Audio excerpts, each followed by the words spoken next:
Hello, NC4, and welcome to your episode 2 of Let's do that again.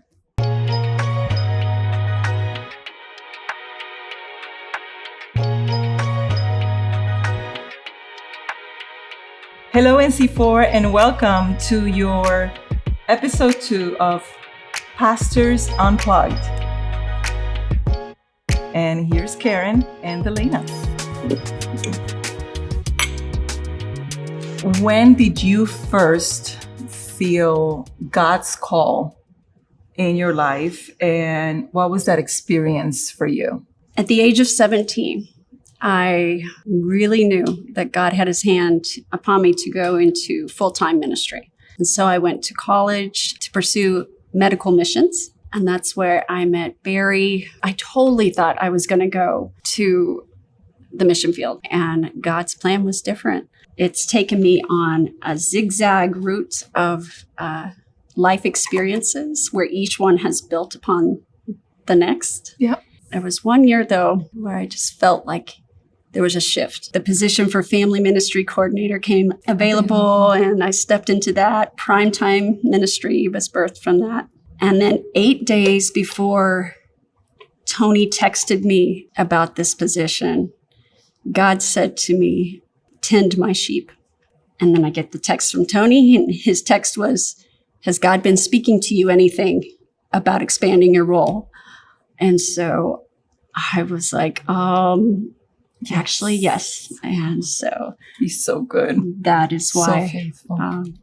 I'm here right now. So For me, I was already involved in ministry because my parents were pastors, but really missionaries as well. Very short-term pastoral assignments. I thought I was going to be a missionary as well. mm-hmm. So that's where my focus was. But after a leadership retreat in Tuscarora, actually, Pennsylvania, just concluding this leadership retreat, is when the minister starts speaking in tongues and said, you're called to be a pastor. So it was a shock for me because I was so convinced that I was going to be a missionary for the rest of my life. You know, just step by step in the journey of faith really gets you to where you are. Who has been a major influence in your life?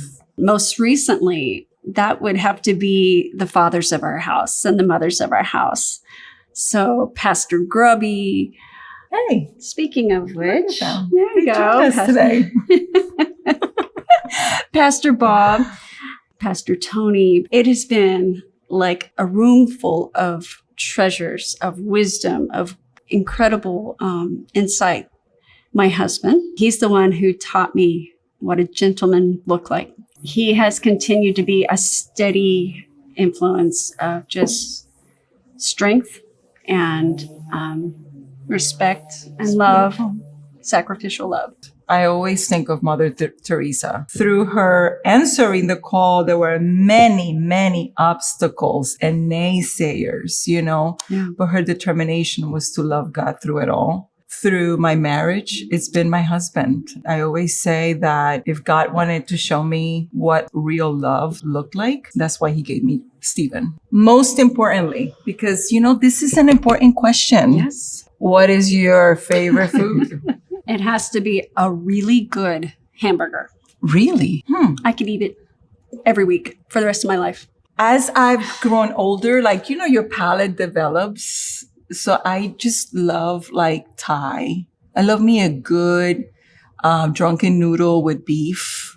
That's the first thing that came to mind. That's the answer. But really, all of the above. Rain or snow? Snow. Rain. Dark or milk chocolate? Milk. Dark. Coffee or tea? Coffee. Well, thank you, NC4 family, for joining us on this episode of Your Pastors Unplugged. Join us next time where you will learn about what we are passionate about.